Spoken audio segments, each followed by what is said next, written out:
এই শোন, তোদের ভিতরে যে আমার সাথে এক রাত কাটাবি তাকে আমি 1,00,000 টাকা দিব। ম্যাডাম আমি দেবো, আমারও নেন। আরে রাখো, তুমি একটু বেশি স্মার্ট হয়ে গেছো, তোমাকে দিয়ে হবে না। এই তোদের ভিতরে কে যাবি সেটা বল। ম্যাডাম কি এমন কাজ যে কাজের জন্য আপনি 1,00,000 টাকা দিবেন? ভালো কোনো কাজ হলে আমাকে বলেন, আমার টাকার অনেক প্রয়োজন। কি কাজ সেটা বলে সময় নষ্ট করার মতো টাইম আমার নেই। এখন বল, তোদের ভিতরে দেখছি দুইজন লাফালাফি করছিস, কিন্তু ওই ছেলেটা চুপচাপ বসে আছে। এই তোর কি টাকার কোনো দরকার নেই? না ম্যাডাম, আমার টাকা পয়সার প্রতি কোনো লোভ নাই। আপনি ওগো দুজনের মধ্যেই একজনকে নিয়ে নেন। না, ওদের দুজনের ভিতরে কাউকেই নিব না। তুই যাবি কিনা সেটা বল। না না ম্যাডাম, আমি তো আপনার প্রথমেই বললাম টাকার প্রতি আমার কোনো লোভ নাই। ওগোর মধ্যে একজনকে নিয়ে যান, আমি যাব না। বন্ধু তোর টাকার দরকার নাই বন্ধু, আমার টাকার অনেক প্রয়োজন। জানা বন্ধু, তুই যা, টাকাগুলো আম করে দিয়ে দিস। ও বন্ধু আমি তো পা ধরছি, তুই যদি আমাদের বন্ধু হয়ে থাকিস তাহলে তুই যা। যা বন্ধু যা যা। ঠিক আছে বন্ধু, তোকে কথা শুনে আমি যাইতেছি। ম্যাডাম আমি আপনার লগে যামু, কিন্তু একটা শর্ত আছে, আর যাওয়ার আগে টাকা দিতে হবে। আচ্ছা ঠিক আছে, এই নে টাকা। এই যে নে বন্ধু তোর টাকা, তোরা দুজনে ভাগ করে নিস। তোগুলোকে আমার রাত্রেবেলা দেখা হবে বাবা। চলেন ম্যাডাম।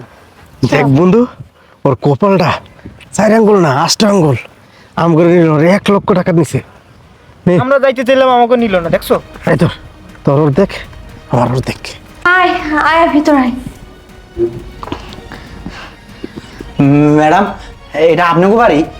হ্যাঁ, কেন কি হয়েছে? না ম্যাডাম, আপনি এত সুন্দর আর এত বড় ঘরের মাইয়া, আপনি ম্যাডাম আমার মতো টুকাইরে 1,00,000 টাকা দিয়ে কি জন্য ভাড়া করে আনলেন ম্যাডাম? তোকে ভাড়া করে এনেছি, দরকার তো অবশ্যই আছে, সেটা তুই পরেই দেখতে পারবি। ম্যাডাম একটু কর না ম্যাডাম, আমার না খুব জানতে ইচ্ছা করতেছে। সেটা তুই পরে জানবি। আচ্ছা দাঁড়া।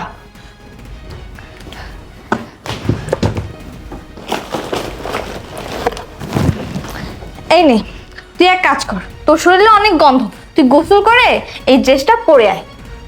ম্যাডাম এত দামি ড্রেস, এইসব আমি পরবো ম্যাডাম? হ্যাঁ তুই পরবি, যা ভালোভাবে গোসল করবি, ঠিক আছে?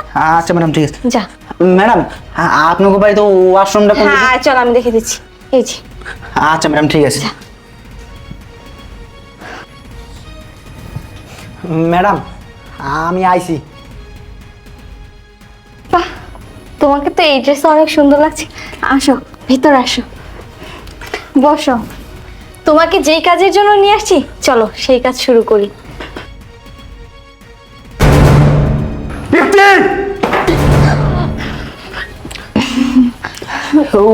উনি কে? তুমি চুপ থাকো, আমি দেখছি। এই দেখছি মানে কি? উনি কে? ও ও হলো আমার বয়ফ্রেন্ড। এই চুপ কর, কি সাবলীল ভাবে বলে দিলি ও তোর বয়ফ্রেন্ড। আমি জানতাম তোর চরিত্র খারাপ, কিন্তু তুই যে এতটা নিচে নামবি তা আমি কখনো কল্পনা করতে পারি নাই। এই তুই কিভাবে পারলি আমার সাথে সংসার করা অবস্থায় তুই তোর বয়ফ্রেন্ডকে আমারই বাসায় এনে একান্তে সময় কাটাতে লজ্জা লাগে না তোর? এই তুই কি মরবি না? তোর কি মনের ভয় নাই? বাহ চমৎকার, আমি দিন রাত পরিশ্রম করতেছি, খাটতেছি, আর তুই মজা নিচ্ছিস, তাই না? এখন আমি বুঝতে পেরেছি তুই তোর বাবার বাসায় যাওয়ার নাম করে তোর বয়ফ্রেন্ডের সাথে দেখা করতে যাস, তাই না? আর এই জন্যই না আমি তোকে কোনোদিন শপিং এ নিয়ে যাইনি, কোনোদিন ঘুরতে নিয়ে যাইনি, কারণ আমি জানতাম তুই যে কোনো সময় আমাকে পিছন থেকে ছুরি মারতে পারিস। আর এখন তো আমার চোখের সামনেই সবকিছু ক্লিয়ার হয়ে গেল। একটা কথা কি জানিস, বিয়ের পর একজন মেয়ে যখন তার স্বামীর সাথে সুখের সংসার করে তখন তাকে বলা হয় প্রকৃত সুখী নারী, কিন্তু যে নারী তার স্বামীকে রেখে অন্য একটা ছেলের সাথে রঙ্গলীলা রাসলীলা করে না, তখন তাকে বলা হয় চামড়া ব্যবসায়ী, তখন তাকে বলা হয় দেহ ব্যবসায়ী। আমি তোর মতো দেহ ব্যবসায়ীর সাথে আর সংসার করতে পারবো না। যা তুই আমার চোখের সামনে থেকে, যা তোর বয়ফ্রেন্ডকে নিয়ে। কি? আমি দেহ ব্যবসায়ী? হ্যাঁ আমি দেহ ব্যবসায়ী। তুমি যেহেতু এত কিছু জেনেই গেছো, তাহলে আর তোমার কাছে কিছু লুকিয়ে লাভ নেই। আচ্ছা তুমি ভালো থাকো, আমি চলে যাচ্ছি। আরে তুই কারেন্টের থম্বার মতো এখানে দাঁড়িয়ে আছিস কেন? তোকে কি আলাদাভাবে যেতে বলতে হবে?